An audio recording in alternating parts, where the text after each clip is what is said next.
నమస్కారం. City morning bulletin కు స్వాగతం. చేబ్రోలు మండలంలో అక్రమ మైనింగ్ ను పూర్తిగా అరికడతామని కూటమి అభ్యర్థులు డాక్టర్ పెమ్మసాని చంద్రశేఖర్, ధూళిపల్ల నరేంద్ర కుమార్లు ప్రజలకు హామీ ఇచ్చారు. మంగళవారం మండలంలోని సుద్దపల్లి, సెలపాడు, సేకూరి, వడ్లమూడి గ్రామాల్లో టీడీపీ, జనసేన ఆధ్వర్యంలో రోడ్ షో జరిగింది. ఈ సందర్భంగా గ్రామాలకు విచ్చేసిన డాక్టర్ పెమ్మసాని నరేంద్ర కుమార్, జనసేన జిల్లా అధ్యక్షులు గాదే వెంకటేశ్వరరావు, సమన్వయకర్త వడ్రానం మార్కండేయ బాబుకు ప్రజలు ఘనస్వాగతం పలికారు. ఈ సందర్భంగా పెమ్మసాని మాట్లాడుతూ ప్రజలు వైసీపీని నమ్మి అధికారం అప్పగిస్తే చేబ్రోలు మండలంలో 700 ఎకరాల పంట భూములను కనుమరుగు చేసి అక్రమ మైనింగ్ ద్వారా 100 కోట్లు సంపాదిస్తున్నారని ఆరోపించారు. అక్రమ మైనింగ్ తో పంటలు దెబ్బతిన్న రైతులు తీవ్ర ఇబ్బందుల్లో ఉన్నారన్నారు. తన ఉన్నతికి కారణమైన ప్రజలు కష్టాల్లో ఉంటే వాళ్ల కన్నీరు తుడవడానికి గుంటూరు ఎంపీగా పోటీ చేయడానికి ముందుకు వచ్చినట్లు చంద్రశేఖర్ చెప్పారు. నరేంద్ర కుమార్ మాట్లాడుతూ సేకరు గ్రామంలో అక్రమ మైనింగ్ జరగనీయబోమని హామీ ఇచ్చారు. వారికి డబ్బు మీద ప్రేమ లేదు, ఏదో కీర్తి కావాలని లేదు, కేవలం ప్రజలకు న్యాయం మంచి జరగాలన్న ఒకటి ఇద్దరిది. మీరు 5 సంవత్సరాలు ఒక వ్యక్తిని చూశారు. మరి జగన్మోహన్ రెడ్డి గారు ఒక ప్రమోషన్ ఇచ్చారు ఆయనకి. దేన్ని చూసి ఇచ్చారో ప్రమోషన్ నాకు తెలియదు, మీ అందరికీ బాగా తెలుసు ఎందుకు అనేది. నేను చెప్పేది ఏంటి అంటే సంవత్సరానికి 5 కోట్లు ఎంత వస్తాయి ఎంపీ నిధుల ద్వారా, ఒక 25 కోట్లు. ఇందులో ఒక్క రూపాయి గాని ఒక పైసా గాని అవినీతి చెయ్యను. రెండోది, అవసరమైతే ఆ 25 అంటే 5 సంవత్సరాలకి ఎంత 25 కోట్లు 25కి 25 నా సొంత డబ్బు పెట్టి సేవ చేస్తాను తప్పించి మీ కష్టంలో నుంచి వచ్చే కన్నీళ్లు కానీ మీ చెమట చుక్కలని కానీ దోచుకోను అని నేను అందరికీ తెలియజేస్తాను. 4 సంవత్సరాల 10 నెలల కాలంలో మన గ్రామంలో వైకాపా ప్రభుత్వం అధికారంలోకి వచ్చిన తర్వాత, స్థానిక శాసనసభ్యుడు ఎన్నికైన తర్వాత మన గ్రామాల్లో ఏం జరిగింది అనేది ఒకసారి ప్రతి ఒక్కరు కూడా ఈ గ్రామ ప్రజలు ఆలోచన చేయండి. ఏ రోజైతే స్వయానా జగన్మోహన్ రెడ్డి వచ్చి ఈ ఊళ్ళో నుంచొని నా మీద ఆరోపణలు చేశాడు, కానీ ఆ రోజు భరించాం. మరి అదే విధంగా ఈ చుట్టుపక్కల గ్రామాల్లో అధికారం వచ్చిన తర్వాత నిలువు దోపిడీ చేస్తా ఉంటే ఇక్కడ ఉన్న స్థానిక ప్రజల సహకారంతో ఇక్కడ ఎన్నో పోరాటాలు చేశాం, ఎన్నో ఆందోళన చేశాం. ఈ మధ్య కాలంలోనే మనం చూసాం, మన యాదవ్లో సంబంధించిన కుర్రాడు మహేష్ అనే కుర్రాడు గేదెలను దోలికెళ్లి ఆ గుంట్లో పడి చనిపోయారు. అధికారం ఉందని మరి ఏ విధంగా చేశారనేది మన కళ్ళ ముందు కనపడతా ఉంది. అలాగే ముఖ్యంగా లిఫ్ట్ ఇరిగేషన్ స్కీమ్ అనేది మీ అందరికీ విజ్ఞప్తి చేసేది ఒకటే. ఈ గ్రామ పరిస్థితులు తెలుసు కాబట్టి వ్యవసాయకంగా గుంటూరు ఛానల్ టైలెండ్ గ్రామాల ఈ నీళ్లు రాని పరిస్థితుల్లో రైతుల కోసం మనం ఎప్పుడో మూలబడిన లిఫ్ట్ ఇరిగేషన్ స్కీమ్ యొక్క అనుమతులు తీసుకుని ఈ గ్రామంలోకి నీళ్లు తీసుకురావాలని చెప్పి నాబార్డు కింద లిఫ్ట్ ఇరిగేషన్ శాంక్షన్ చేస్తే 4 సంవత్సరాల 10 నెలల కాలంలో ఆ లిఫ్ట్ ఇరిగేషన్ స్కీమ్ పూర్తి చేయడం జాతకాలు మళ్లీ మనల్ని విమర్శిస్తారు. నేను మనం చూసే పంట పొలాలు ఎంత దారుణంగా ఉన్నాయంటే నీళ్లు రావాలంటే వేల రూపాయలు పెట్టి మోటార్లు పెట్టి నీళ్లు వేసుకున్నా కూడా పంటలు కాపాడుకోలేని పరిస్థితి. ముస్లిం మైనారిటీల మనోభావాలు దెబ్బతినేలా ఉంటే తన వ్యాఖ్యలు వెనక్కి తీసుకుంటారని పెమ్మసాని చంద్రశేఖర్ తెలిపారు. సద్దాం హుస్సేన్ గురించి మాట్లాడడం తప్పేనని అన్నారు. తాను చీమ కూడా హాని పెట్టేవాడిని కాదని చెప్పారు. అయ్యా, నేను ఒకటి చెప్తా ఉన్నా, నేను ఎలాంటి వ్యక్తిని అంటే చీమకు కూడా హాని కలగకూడదు అనుకునేటువంటి వ్యక్తిని. అత్యంత పేదరికం ఉన్నటువంటి ప్రాంతం ఎక్కడా అని తెలుసుకుని వెళితే అది ముస్లిం మైనారిటీ సోదరుల ఇళ్ల ప్రాంతానికి నన్ను తీసుకువెళ్లారు. వారి పేదరికం, వారి ఇళ్లు చూస్తే నా కళ్లల్లో నీళ్లు తిరిగాయి. మహిళలు బయటకు వెళ్లలేక, ఇంట్లో ఉండలేక చాలని జీతాలతో, ఆదాయంతో జీవితం వెళ్ళగడుపుతూ ఉంటే వారికి నా సొంత డబ్బుతో ఇళ్లు ఎలా కట్టాలి, వాళ్లకు ఉద్యోగం ఎలా తేవాలి అని 24 గంటలు ఆలోచిస్తున్నటువంటి వ్యక్తిని నేను ముస్లిం సోదరుల మనోభావాలు కించపరుస్తానా అని అడుగుతా ఉన్నాను. ఏది ఏమైనప్పటికీ అలా ఎవరన్నా భావిస్తే ఆ వ్యాఖ్యలు వెనక్కి తీసుకోవడంలో నేను ఎటువంటి వెనుకాడను అని చెప్తా ఉన్నా. అది బాధిస్తే ఒక నాయకుడికి ఉండవలసిన లక్షణం తప్పు చేస్తే క్షమించండి అని అడగగలిగినటువంటి లక్షణం ఉన్నటువంటి వ్యక్తిని నేను అని చెప్తా ఉన్నాను. నర్సరావుపేట పార్లమెంట్ టీడీపీ అభ్యర్థి లావు శ్రీకృష్ణ దేవరాయల్ని జిల్లా తెలుగు యువత అధ్యక్షులు రావిపాటి సాయికృష్ణ, గుంటూరు పశ్చిమ టీడీపీ అభ్యర్థి గల్లా మాధవితో కలిసి ఎన్నికల్లో విజయాన్ని కాంక్షిస్తూ సైకిల్ గుర్తుతో కూడిన జ్ఞాపికను అందజేశారు. ఎంపీ లావు శ్రీకృష్ణదేవరాయలు తెలుగుదేశం, జనసేన, బీజేపీ ఉమ్మడి అభ్యర్థిగా భారీ మెజార్టీతో గెలవడం ఖాయమని తెలుగు యువత అధ్యక్షులు రావిపాటి సాయికృష్ణ ఆకాంక్షించారు. కార్యక్రమంలో రాష్ట్ర తెలుగు యువత ఉపాధ్యక్షులు షేక్ ఫిరోజ్, 48వ డివిజన్ టీడీపీ అధ్యక్షులు చెరుకుపల్లి నాగరాజు, తెలుగు యువత జిల్లా ఉపాధ్యక్షులు గుత్తికొండ కిరణ్, గుంటూరు పశ్చిమ వాణిజ్య విభాగం అధ్యక్షులు తల్లం శేఖర్ తదితరులు పాల్గొన్నారు.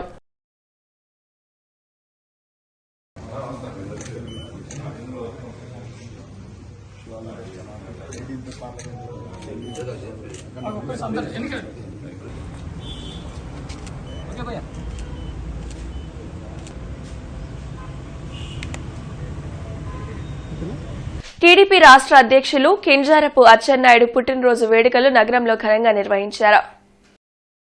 శ్రీనివాసరావుపేటలోని టీడీపీ కార్యాలయంలో జరిగిన పుట్టినరోజు వేడుకల్లో పశ్చిమ నియోజకవర్గ టీడీపీ ఎమ్మెల్యే అభ్యర్థి గల్లా మాధవి పాల్గొని కేక్ కట్ చేసి శుభాకాంక్షలు తెలిపారు.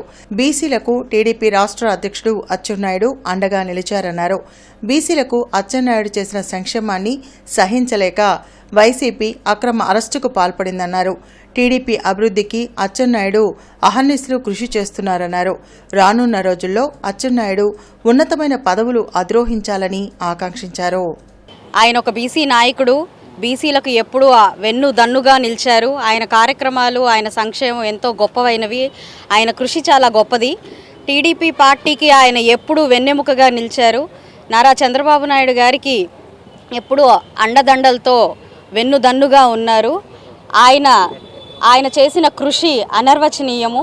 అయితే బీసీల సంక్షేమం కోసం ఆయన ఎంతో కృషిని మన గత ప్రభుత్వం, మన వైకాపా ప్రభుత్వం దాన్ని తీసుకోలేక ఎంతో కుచితంగా కుట్రలు పొంది ఆయన్ని అరెస్ట్ చేసి నానా రకాల హింసలకు గురి చేయడం జరిగింది. దాన్ని నేను తీవ్రంగా ఖండిస్తున్నాను. కాకినాడ శివాలయంలో పనిచేసే అర్చకులు సాయి శర్మ, విజయ్ కుమార్ శర్మలపై జరిగిన భౌతిక దాడిని రాష్ట్ర బ్రాహ్మణ చైతన్య వేదిక అధ్యక్షులు సిరిపురపు శ్రీధర్ ఖండించారు. అర్చకులను కాళ్లతో ఎగిరితన్ని భౌతిక దాడి చేసిన వైసీపీ మాజీ కార్పొరేటర్ సిరియాల చంద్రశేఖర్పై కేసు నమోదు చేసి తక్షణమే అరెస్ట్ చేసే వరకు నిందితుడికి మద్దతు ఇస్తున్న ఆలయ ఈవో, కాకినాడ డీసీలపై చర్యలు తీసుకునే వరకు రాష్ట్ర అర్చక, పురోహిత, బ్రాహ్మణ సంఘాల ఆధ్వర్యంలో రాష్ట్ర స్థాయిలో ఉద్యమం చేస్తామని సిరిపురపు శ్రీధర్ తెలిపారు. గత దీపావళి పండుగ రోజు రాత్రి గుడిలో ఉండే వాచ్మెన్ అర్చకులు ఇంటి పైన కత్తి తీసుకొని దాడి చేస్తే ఆ ఘటనని కంప్లైంట్ ఇస్తే అతని పైన ఇంతవరకు చర్యలు తీసుకోలేదు. అంటే ఒకే దేవాలయంలో గత 6 నెలలుగా అనేక సంఘటనలు జరుగుతుంటే దేవాదాయ శాఖ అధికారులు కళ్ళు మూసుకొని నిద్రపోతున్నారా అని చెప్పి అడుగుతున్నాం. దేవాదాయ సలహాదారు రాజీలు చేస్తూ డబ్బులు వసూలు చేసుకునే పనిలో పడ్డాడా అని చెప్పి మరి దేవాదాయ శాఖ సలహాదారుని అడుగుతున్నాం. మరి ఇప్పటికైనా మరి అధికారులు కళ్ళు తెరిచి వెంటనే నిందితులైన సిరియాల చంద్రరావు అనే వైసీపీ కార్పొరేటర్ని, మాజీ కార్పొరేటర్ని తక్షణమే చట్ట ప్రకారం అరెస్టు చేసి నిందితుల పక్షాన దేవాదాయ శాఖ అధికారులు నిలబడాలి. లేకపోతే దేవాలయాల్లో అర్చక వ్యవస్థ సర్వనాశనం అయిపోతుందని చెప్పి బ్రాహ్మణ చైతన్య వేదిక మరి హెచ్చరిస్తుంది. వైసీపీ ప్రభుత్వ ప్రజా వ్యతిరేక విధానాలకు నిరసనగా తెదేపా జాతీయ అధ్యక్షులు నారా చంద్రబాబు నాయుడు విధానాలకు ఆకర్షితులై ప్రతిపాడు నియోజకవర్గంలోని 50 కుటుంబాల వారు టీడీపీలో చేరారు. తెలుగుదేశం పార్టీ పట్ల ఆకర్షితులై ప్రతిపాడు నియోజకవర్గం గుంటూరు నగరపాలక పరిధిలోని 41వ డివిజన్ స్వర్ణభారతి నగర్ నుండి 41వ డివిజన్ తెలుగుదేశం పార్టీ అధ్యక్షులు శ్రీ బుర్రి సురేష్ ఆధ్వర్యంలో రాష్ట్ర ఐటీడీపీ ఉపాధ్యక్షులు పంచుమర్తి శేషు, ఉషారాణి నేతృత్వంలో ఎస్సీ, ఎస్టీ, బీసీ మరియు మైనార్టీ మహిళలు మరియు పురుషులు 50 కుటుంబాలకు చెందిన వారు ప్రతిపాడు నియోజకవర్గ తెలుగుదేశం, జనసేన మరియు భారతీయ జనతా పార్టీల కూటమి ఉమ్మడి అభ్యర్థి బూర్లా రామాంజనేయులు సమక్షంలో తెలుగుదేశం పార్టీలో చేరారు. ఈ సందర్భంగా వారిని కండువాలు కప్పి తెలుగుదేశం పార్టీలోకి ఆహ్వానించారు. ఈ రోజు హిందూ ఫార్మసీ కళాశాల ఆధ్వర్యంలో యాన్యువల్ స్పోర్ట్స్ మీట్ జరగనున్నట్లు కళాశాల చైర్మన్ జూపూడి రంగరాజు తెలిపారు. అమరావతి రోడ్లోని హిందూ ఫార్మసీ కళాశాలలో జూపూడి రంగరాజు మీడియాతో మాట్లాడారు. స్పార్ధ పేరుతో 27, 28 తేదీల్లో జరగనున్న యాన్యువల్ స్పోర్ట్స్ మీట్లో జిల్లాలోని 20కి పైగా కళాశాలల నుండి విద్యార్థులు పాల్గొనున్నట్లు చెప్పారు. కబడ్డీ, వాలీబాల్, క్యారమ్స్, త్రోబాల్ మొదలగు ఆటల పోటీలు నిర్వహించి విజేతలకు బహుమతులను ప్రదానం చేయనున్నట్లు తెలిపారు. స్పోర్ట్స్ మీట్లో పాల్గొనే విద్యార్థులు ముందుగా రిజిస్ట్రేషన్ చేసుకోవాలని కోరారు. భవిష్యత్తు ఇటువంటి యాక్టివిటీస్ మాకు కూడా చేయమని చెప్పి ప్రజలు అర్థం చేసుకోమని చెప్పి తద్వారా మీ పిల్లల యొక్క భవిష్యత్తు కోసం చెప్పి ఇందుకు ఫార్మసీ అంటే చదువులు కాదు, స్పోర్ట్స్ యాక్టివిటీలోను, ఇంటలెక్చువల్ యాక్టివిటీలోను, కంప్యూటర్స్లోను వాటికి సరైనటువంటి ప్రాధాన్యత ఇస్తామని చెప్పి చెప్తూ అట్టనే మా ఫార్మ్ డి ఏదైతే ఉందో ఫార్మ్ డి నుంచి కూడా పిల్లలు బాగా స్పోర్ట్స్ యాక్టివ్ పనిచేస్తున్నారు. ఫార్మ్ డి కనుక స్పెషల్గా కనుక కాన్సన్ట్రేట్ చేస్తే వాళ్ళ స్పోర్ట్స్ యాక్టివిటీ ఉంటే ఏంటంటే భవిష్యత్తులో పేరెంట్స్ కన్సల్ట్ చేయడానికి కానీ వాళ్ళు చేయడానికి కూడా చాలా యాక్టివ్గా ముందుకు వస్తారని మేము ఒక భావనలో ఉన్నాం. కాబట్టి రేపు ఎల్లుండి మేము స్పోర్ట్స్ చేస్తున్నాం. దీనికి ఇనాగ్రేషన్కి మా జిల్లా జీ గారు పెద్ద పార్సార్థి గారు రేపు మార్నింగ్ ఇనాగ్రేట్ చేస్తారు.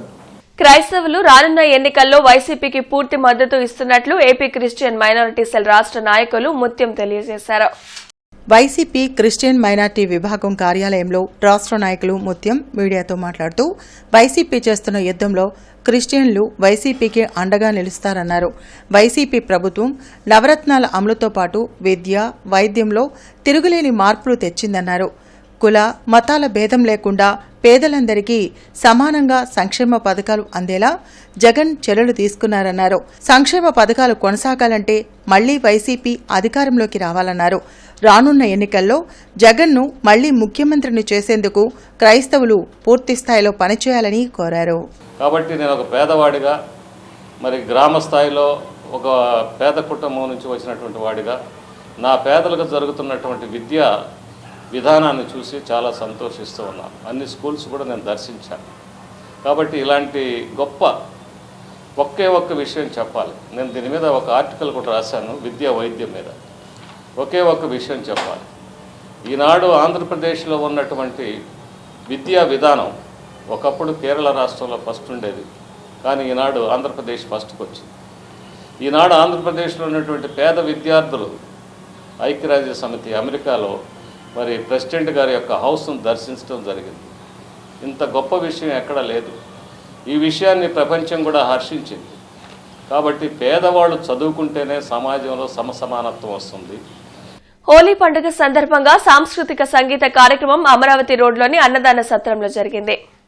భారతి సాంస్కృతిక సంగీత కళావేదిక ఆధ్వర్యంలో జరిగిన కార్యక్రమంలో పావంకాల్జీ విభాగంలో పీహెచ్డీ సాధించిన కాపునాడు ఉపాధ్యక్షులు ఎర్రగోపు నాగేశ్వరరావు కుమారుడు ఎర్రగోపు అనిల్ కుమార్ కు సన్మానం చేశారు. ఎర్రగోపు అనిల్ ఎస్ఆర్ఎం యూనివర్సిటీలో పావంకాల్జీ విభాగంలో పీహెచ్డీ సాధించడం అభినందనీయమన్నారు. సొంత గడ్డపై సేవలందించాలనే ఉద్దేశంతో నగరంలోని సిమ్స్ ఇన్స్టిట్యూట్లో ప్రొఫెసర్గా పనిచేయడం గర్వించదగిన విషయమన్నారు. ఈ సందర్భంగా ఏర్పాటు చేసిన ఆనంద సినీ సంగీత విభావరి ప్రేక్షకులను ఆకట్టుకుంది. కార్యక్రమంలో బీజేపీ నాయకులు చందు సాంబశివరావు, టీడీపీ నాయకులు డేగల ప్రభాకర్, మిరియాల ప్రసాదరావు, మిరియాల గోపి తదితరులు పాల్గొన్నారు.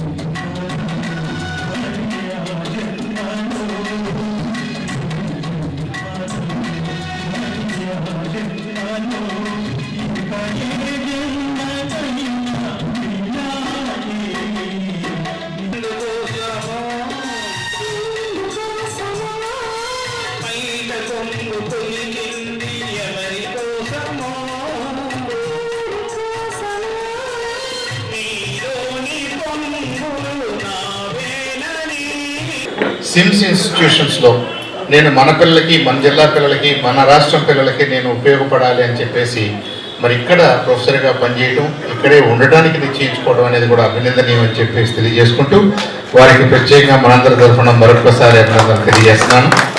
We wish him many years of professional success and family success too. అలాగే వారు మెడికల్ బిల్ నుంచి వచ్చి మరి కొడుకుని మెడికల్ ఫీల్డ్లో ఉన్నటువంటి దాంట్లో ఉన్నటువంటి అన్ని రకాలైనటువంటి చూసి మా కొడుకులు కూడా ప్రావీణ్యుడు చేయాలని చెప్పేసి అందరూ కళ్ళగంటాం. పుత్రులు ప్రతి ఒక్కరు కూడా తండ్రిగా మరి అందరూ కూడా కళ్ళగంటాం. కానీ దాన్ని సార్థకం చేసేందుకు అనిల్ కుమార్ గారిని నేను అప్రిషియేట్ చేస్తాను. డెఫినెట్గా ఇటువంటి కొడుకులకు వెళ్ళడం అనేది, ఇటువంటి కొడుకులు మన పేరు ప్రతిష్టలు తీసుకొస్తారని చెప్పేసి కోరుకుంటూ, పెదకాకాని దళితులపై దాడులు చేసిన వారిని కఠినంగా శిక్షించాలని మాల మహానాడు జాతీయ అధ్యక్షులు గోళ్ల అరుణ్ డిమాండ్ చేశారు. పెదకాకాని దళితుల సమస్యలపై జిల్లా ఎస్పీని కలిసిన గోళ్ల అరుణ్ కుమార్ దళితుల భూమి విషయంలో జరుగుతున్న వివాదంపై దాడులకు పాల్పడుతున్న వారిపై చర్యలు తీసుకోవాలని కోరారు. దళితులు మసీదు కోసం ప్రభుత్వం 10 సెంట్ల స్థలాన్ని కేటాయించిందని, ఆ స్థలం విషయంలో మసీదుకు చెందిన వారు దళితులపై దాడులకు పాల్పడుతున్నారని ఆరోపించారు. నిందితులను తప్పించేందుకు పోలీసులు దళితులపై అక్రమ కేసులు పెట్టారని ఆరోపించారు. దాడులకు పాల్పడిన రౌడీ షీటర్ జాకీర్ హుస్సేన్కు స్థానిక వైసీపీ నాయకులు అండగా నిలుస్తున్నారన్నారు. దళితులపై దాడి చేస్తున్న వారికి మద్దతు తెలిపే వైసీపీకి రానున్న ఎన్నికల్లో తగిన బుద్ధి చెప్తామని హెచ్చరించారు.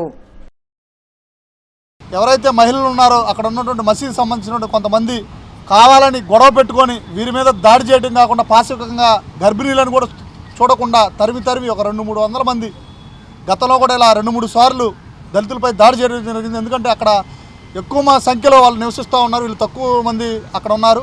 ఆ స్థలం సంబంధించిన వివాదంలో కావాలని గొడవ పెట్టుకొని దాడి చేయడమే కాకుండా అక్కడ వారి తరపున వారిని రక్షించి పోలీసు వారికి ఈ విధంగా దాడి జరుగుతుంది, వీరి మీద స్థలానికి సంబంధించిన వివాదాలు దాడి చేస్తున్నాం మన వాళ్ళ మీద అని చెప్పినటువంటి యలమంద అక్కడ ఉన్నటువంటి స్థానిక దళిత నాయకుడి మీద దాడి చేయడానికి ప్రయత్నించారు. వారి పోలీసు వారి సహకారంతో ప్రభుత్వ ఆసుపత్రికి తక్షణమే వీరిని తీసుకెళ్ళడం జరిగింది. కానీ ఎవరైతే దాడి చేశారో వారు మరలా కాకాని స్టేషన్ దగ్గరికి వెళ్ళి రివర్స్లో కౌంటర్ కేసు వీళ్ళ మీదే కంప్లైంట్ చేస్తే దాని మీద ఎఫ్ఐఆర్ కట్టారు. వెళ్ళేటప్పుడు బాగానే వెళ్ళాము, వచ్చేటప్పుడు ఒక చోట భోజనానికి ఆగాము. ఆ టైంలో మా ఊరి డ్రైవర్కి బస్సు ఓనర్ ఫోన్ చేశాడంట. ఆ డ్రైవరు మరి మా ఊరు కుర్రోడికి ఇస్తే వాడు మా బాబాయ్ అని మాట్లాడుతుంటే బస్సు ఓనర్ ఏదో బూతులు తిట్టాడంట. బూతులు తిడితే అట్లా మాట్లాడకూడదు, అది పద్ధతి కాదని మా ఊరి కుర్రోడు ఫోన్లో మాట్లాడితే మమ్మల్ని పద్ధతి ఏదో తను మాట్లాడతారా మీరు రండి అని చెప్పి మేము మా బస్సు 2ంటికి గుంటూరు ఆ ప్రాంతానికి వచ్చేటప్పటికి అందరూ నిద్రపోతున్నారు. ఏట్కూరు రోడ్డు కాడకు డైరెక్ట్గా బస్సును రప్పించుకొని అక్కడ ఒక 20-30 మంది ఉండి ఒక్కసారిగా నిద్రపోయే వాళ్ళ మీద దాడి చేశారు. పాపం నిద్రలో ఉన్న వాళ్ళు కలవరకపోయి బయటకు ఉరుగుతుంటే పట్టుకొని ఎంటబడి కొట్టి రాడ్లతో ఈ విధంగా గాయపరిచారు. 17వ వార్డ్ గాంధీనగర్ 7వ లైన్లో ముస్లిం మైనారిటీ నాయకులు ఏర్పాటు చేసిన ఇఫ్తార్ కార్యక్రమంలో టీడీపీ నాయకులు భీమ్నాథం భరత్ రెడ్డి పాల్గొన్నారు. ఈ సందర్భంగా ఏర్పాటు చేసిన ప్రత్యేక ప్రార్థనలో భారీగా పాల్గొన్న ముస్లిం సోదరులకు రంజాన్ మాస శుభాకాంక్షలు తెలిపారు. టీడీపీ పార్టీని గుంటూరు ఈస్ట్లో నసీర్కి ఓటేయండి, మీకు వర్క్ బోర్డుతో సంబంధం లేదు. టీడీపీ ఎమ్మెల్యే అభ్యర్థి బొజ్జల సుధీర్ రెడ్డి వాలంటీర్లపై అనుచిత వ్యాఖ్యలు చేయడాన్ని ప్రతిపాడు వైసీపీ ఎమ్మెల్యే అభ్యర్థి బలసాని కిరణ్ కుమార్ ఖండించారు. ప్రతిపాడు నియోజకవర్గ వైసీపీ కార్యాలయంలో కిరణ్ కుమార్ మీడియాతో మాట్లాడారు. పెన్షనర్లకు వాలంటీర్లు దేవుళ్లాంటి వారని, వాలంటీర్లపై దారుణంగా మాట్లాడే అభ్యర్థులను చంద్రబాబు ఎంచుకోవడం సిగ్గుచేటన్నారు. కోవిడ్ సమయంలో ఎనలేని సేవలను వాలంటీర్లు అందించారని, అలాంటి వారిని ఉన్మాదులుగా చిత్రీకరించడం దారుణమైన చర్య అని వ్యాఖ్యానించారు. వాలంటీర్లపై ప్రతిపాడు నియోజకవర్గ టీడీపీ ఎమ్మెల్యే అభ్యర్థి, ఎంపీ అభ్యర్థులు బెదిరింపులు, దాడులకు పాల్పడటం సిగ్గుచేటని, వాలంటీర్లకు వైసీపీ అండగా నిలుస్తుందన్నారు. ఈ యొక్క బొజ్జల సుధీర్ రెడ్డి గారు ఎక్కడి నుంచి వచ్చారు, ఎలా వచ్చారు నాకు అర్థం కాలేదు. కానీ మానవత్వం లేకుండా ఎన్నో చాలా నీచ రాజకీయానికి పాల్పడి నీచ వ్యాఖ్యలు చేశారు. నాకు తెలిసినంతవరకు ఈరోజు ఆంధ్రప్రదేశ్ ప్రభుత్వంలో ప్రతి ఇంట్లో కూడా వాలంటీర్ అంటే తమ ఇంట్లో ఉన్నటువంటి ఒక సాటి మనిషిగా తమ్ముడనో అన్ననో, ఇంకా కొన్ని ఇళ్లలో చెప్పాలంటే పెన్షనర్స్ ఎవరైతే తీసుకుంటున్నారో ఆ ఇళ్లలో కూడా దేవుడిగా భావిస్తున్నటువంటి రోజులు. అలాంటి వాలంటీర్ మీద అనుచిత వ్యాఖ్యలు చేసినటువంటి బొజ్జల సుధీర్ రెడ్డి గారికి కనీసం ఇంచమైన జ్ఞానం అనేది ఉందా, ఆయన కనీసం మానవత్వం అనేది ఉందా అని చెప్పి నేను ప్రశ్నిస్తున్నా. కరోనా టైంలో ప్రతి ఇంటికి కూడా ఆ రోజుల్లో వాలంటీర్లు వెళ్ళి ఎన్నో సేవలు అందించారు. ఏ కుటుంబంలో కూడా కొంతమంది చుట్టాలు కూడా అలాంటి సేవలు అందించాల. వాళ్ళని ఒక ఉన్మాదులుగా చూడడం కానీ, ఇలా ఏసై వాళ్ళతో చూడడం అనేది ఏమాత్రం సమంజసం కాదు. దీన్ని మేము తీవ్రంగా ఖండిస్తున్నాం. తెలిసి తెలియకోకుండా ఒక అభ్యర్థి ఇంటి మీదకి అలా దాడికి రావడం అనేది ఎంతవరకు సమంజసము, ఆ మాత్రం ఇంగిత జ్ఞానం లేకోకుండా వీళ్ళు అభ్యర్థులు ఎలా అయ్యారన్న విషయం అయితే నాకైతే అర్థం కావట్లేదు. అలాగే ఆయన ఇది ఖండించుకోకుండా ఎంపీ అభ్యర్థి అయినటువంటి యొక్క పెమ్మసాని చంద్రశేఖర్ గారు కూడాను వాలంటీర్లు బెదిరించడం ఏంటంటే మేము వస్తే మీ ఎంత చూస్తాము, లేదనుకుంటే మీ విషయాలు తెలుస్తాము, లెక్కలు తెలుస్తామని చెప్పేసి వాలంటీర్లు ఇండైరెక్ట్గా బెదిరించే ప్రక్రియలో టీడీపీ ప్రభుత్వం కానీ జనసేన వాళ్ళు కానీ చేస్తున్నారు. మేము వాలంటీర్లకైతే ఒకటే చెప్తున్నాము, మేము అందరం తోడుగా ఉన్నాం. జగనన్న ప్రభుత్వం ఎప్పుడు కూడా వాలంటీర్లకు అంత తోడుగా ఉంటుంది. వచ్చింది 100% వర్గపూర్లు అనేది ఎక్కడా లేవండి. వర్గపూర్ కొలికి రావడం లేదా, చాలా బాగున్నాయి. మొత్తం 5 మండలాలు 8 డివిజన్లు బ్రహ్మాండంగా ఉన్నాయండి. అసలు మేమైతే ఈరోజు కూడా చెప్తాం, మొదటి రోజే చెప్పాను, 1 సైడెడ్గా ఎలక్షన్ జరుగుద్ది. ఎట్టి పరిస్థితులు మీరు టీడీపీ వాళ్ళని పోటీగా అసలు భావించారు. అరండల్పేట అష్టలక్ష్మి అమ్మవారి దేవాలయంలో 29వ బ్రహ్మోత్సవాలు వైభవంగా జరుగుతున్నాయి. 16వ తేదీన కలశ స్థాపన, మండపారాధన, అఖండ దీపారాధనతో ప్రారంభమైన బ్రహ్మోత్సవాలు 27వ తేదీ వరకు కొనసాగుతాయని ప్రధాన అర్చకులు ప్రసాద్ శర్మ తెలిపారు. 10వ రోజు బ్రహ్మోత్సవాల్లో భాగంగా నిర్వహించిన శ్రీ వల్లి దేవసేన సమేత సుబ్రహ్మణ్యేశ్వర స్వామి 10వ రోజు బ్రహ్మోత్సవాల్లో భాగంగా నిర్వహించిన శ్రీ వల్లి దేవసేన సమేత సుబ్రహ్మణ్యేశ్వర స్వామి కళ్యాణంలో దంపతులు పాల్గొని ప్రత్యేక పూజలు చేశారు. చివరి రోజైన 27వ తేదీన విద్యారణ్య భారతీ స్వామి ఆధ్వర్యంలో పూర్ణాహుతి, అన్నప్రసాద వితరణ నిర్వహించనున్నట్లు తెలిపారు. బ్రహ్మోత్సవాల్లో భక్తులు పెద్ద సంఖ్యలో పాల్గొని అమ్మవారి ఆశీస్సులు పొందాలని కోరారు.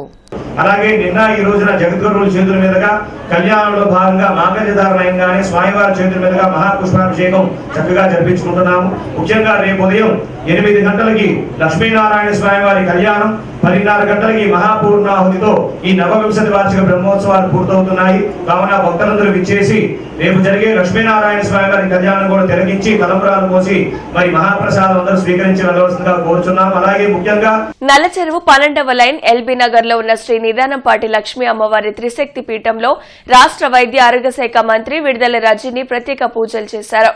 ఈ సందర్భంగా రజని మాట్లాడుతూ సకల సౌభాగ్యాలు ఇచ్చే దేవత నిదానంపాటి అమ్మవారు అని పేర్కొన్నారు. 28వ డివిజన్ కార్పొరేటర్ పడాల సుబ్బారెడ్డి, మాల మహానాడు నగరాధ్యక్షుడు జేవీఎస్ నాగరాజు ఆహ్వానం మేరకు ఆలయాన్ని మంత్రి సందర్శించారు. ఈ సందర్భంగా అమ్మవారికి ప్రత్యేక పూజలు చేశారు. అనంతరం ఆలయ కమిటీ సభ్యులతో కొద్దిసేపు ముచ్చటించారు. ఆలయ కమిటీ అధ్యక్షుడు కె బాల అంకయ్య, ఇతర కమిటీ సభ్యులు రజనీని శాల్వాతో సత్కరించారు. పెదకూరుపాడు మండలం లగడపాడు గ్రామంలోని శ్రీ మద్దిరావమ్మ అమ్మవారి పునఃప్రతిష్ఠ మహోత్సవంలో పెదకూరుపాడు ఎమ్మెల్యే నంబూరు శంకర్రావు పాల్గొన్నారు. ఈ సందర్భంగా ఎమ్మెల్యే నంబూరు శంకర్రావు మాట్లాడుతూ అమ్మవారి ఆశీస్సులతో నియోజకవర్గంలో ప్రజలందరూ సుఖశాంతులతో ఆయురారోగ్యాలతో పాడి పంటలతో ఉండాలని ఆకాంక్షించారు. కార్యక్రమంలో వైఎస్సార్ కాంగ్రెస్ పార్టీ నాయకులు, కార్యకర్తలు, అభిమానులు, భక్తులు పాల్గొన్నారు. కమిషనర్ కీర్తి ఫ్లయింగ్ స్క్వాడ్ టీంలతో ప్రత్యేక సమావేశాలను నిర్వహించారు. ఈ సందర్భంగా కమిషనర్ మరియు ఆర్ఓ మాట్లాడుతూ సార్వత్రిక ఎన్నికల్లో ఫ్లయింగ్ స్క్వాడ్ బృందాలు తమకు కేటాయించిన విధుల్లో అప్రమత్తంగా ఉండాలని, లేకుంటే కఠిన చర్యలు తప్పవని స్పష్టం చేశారు. పెద్దపల్కలూరు రోడ్లోని రత్నగిరి నగర్ నందు గల శ్రీ హరిహర క్షేత్రంలో దేవతామూర్తుల విగ్రహ ప్రతిష్ట మరియు రాతి ధ్వజస్తంభ యంత్ర ఆలయ శిఖర ప్రతిష్ట మహోత్సవ కార్యక్రమం ఈ రోజు ఉదయం 9:43 ప్రారంభమవుతుందని శ్రీ హరిహర క్షేత్ర కమిటీ రత్నగిరి నగర గ్రామ పెద్దలు తెలిపారు. ఈ కార్యక్రమానికి పరమహంస జగద్గురు శ్రీ శ్రీ శ్రీ శారదా నృసింహ భారతీ స్వామి వారు ప్రారంభిస్తారని తెలిపారు. కావున భక్తులు తప్పక విచ్చేసి ప్రతిష్టాపన కార్యక్రమంలో పాల్గొని తీర్థ ప్రసాదాలు స్వీకరించి తరించాలని కోరారు. ఈ వార్తంతటితో సమాప్తం. నమస్కారం.